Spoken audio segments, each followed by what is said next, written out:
नमस्कार, वास्तु लिविंग में आप सभी दर्शकों का बहुत बहुत स्वागत। मैं हूं विकास नांगिया। दर्शकों, आजकल श्राद्ध चल रहे हैं। इनकी शुरुआत 15 सितंबर से हुई और 30 सितंबर तक श्राद्ध चलेंगे। उसके उपरांत 1 अक्टूबर से नवरात्रों की शुरुआत होगी।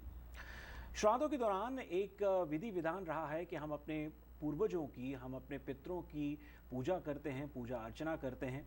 और इसी को जहन में रख कर के हमने सोचा कि क्यों ना आज हम अपनी वास्तु और फंग शुई कंसल्टेंट पल्लवी जी से एक बहुत ही महत्वपूर्ण विषय पर बातचीत करें। हम आज उनसे चर्चा करेंगे पितृदोष और वास्तु पर। ये समझेंगे कि वास्तु किस तरह से मदद करता है हमारी पितृदोष को से मुक्ति पाने में, और पितृदोष दरअसल होता क्या है। आइए पल्लवी जी का स्वागत करते हैं। पल्लवी जी, कार्यक्रम में आपका बहुत बहुत स्वागत है। शुक्रिया। श्राद्ध चल रहे हैं और हमारे हिंदू शास्त्रों में श्राद्धों को अत्यधिक उनका महत्व बतलाया गया है। अगर हम ये समझना चाहें कि श्राद्धों में जो हम अपने पितरों के निमित्त पूजा करते हैं, उनका क्या महत्व है, क्यों हम श्राद्ध को इतना इम्पोर्टेंस देते हैं? बहुत अच्छा सवाल पूछा आपने। हर रिलीजन के अंदर किसी भी इंसान के गुजर जाने के बाद अलग अलग तरह से उसके बारे में एक रिस्पेक्टेड प्रोसेस को बताया गया है, एक अच्छी विधि को बताया गया है।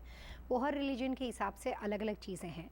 लेकिन जब कोई भी शरीर इस दुनिया से, जो भी आत्मा जब जाती है और जब उसका शरीर यहाँ पे रह जाता है, तो उसके लिए कोई ना कोई तरह की विधि विधान अपने रिलीजन के हिसाब से फॉलो करने से उस आदमी को मोक्ष मिलता है और मरने वाले की आत्मा जो है वो ज़्यादा भटकती नहीं रहती है और उसको सुख मिलता है, उसको शांति मिलती है और उसको मोक्ष मिलता है जी। ये उसके बारे में बताया जाता है।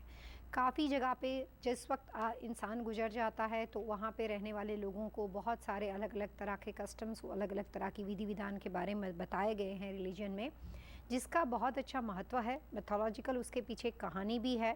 और वास्तु और एस्ट्रोलॉजी दोनों के हिसाब से पितरों की कुछ खास तरह से रिस्पेक्ट करना और उसकी विधि विधान को आदर करना हमारे और हर रिलीजन के अंदर एक प्रथा बन गई है। जी।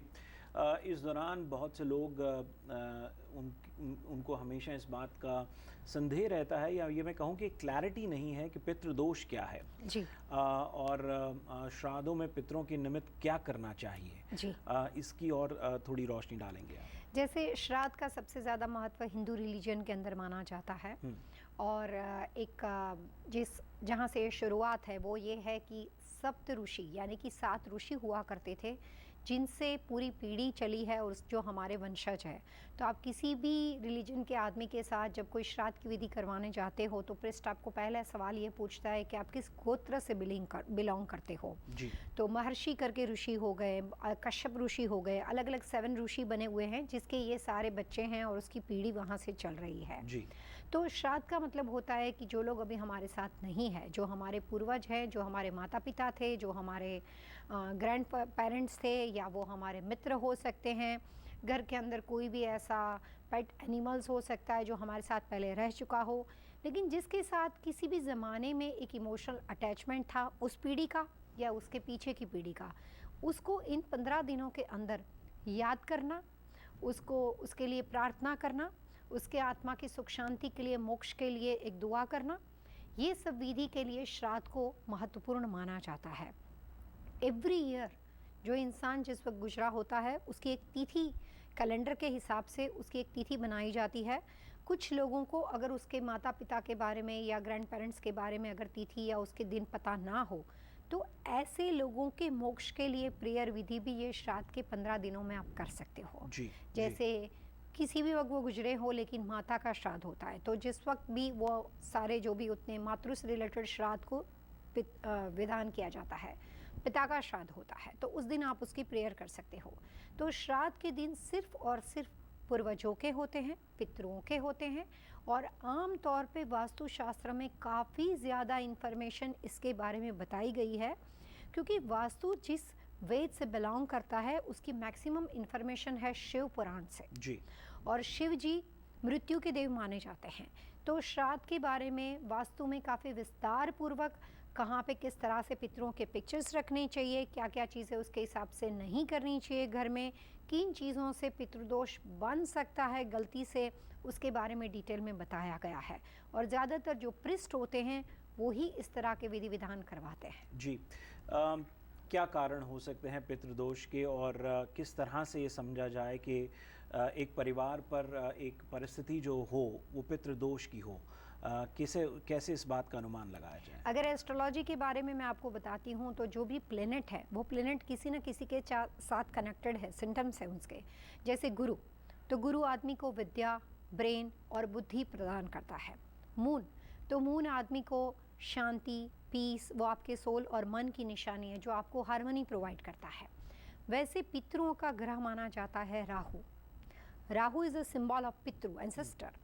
और आपकी जन्म कुंडली के अंदर, आपके हॉरोस्कोप के अंदर जहाँ पे राहु की दृष्टि होती है या जहाँ पे राहु का स्थान होता है और वो जिस चीज़ को देखता है, जहाँ पे स्थान होता है और उसकी नज़र आपके करियर के ऊपर पड़ती है, उसकी नज़र आपकी फैमिली की ओर पड़ती है, उसकी नज़र आपके दोस्तों के ऊपर पड़ती है। राहु जिसको नज़र करता है, जहाँ पे उसका स्थान है, उसके बाद वो जिस चीज़ को देखता है, वो दोनों चीज़ें पितरों के साथ कनेक्ट हो जाती है। अगर वो आपके करियर के साथ जुड़ा हुआ हो और अगर आपके हॉरोस्कोप में पितृदोष हो तो फिर वो आपको करियर में बहुत तरह की परेशानियां खड़ी कर देता है। तो उसको समझने के लिए अगर हम एस्ट्रोलॉजी के बारे में बात करते हैं तो पितृ is a symbol of Rahu.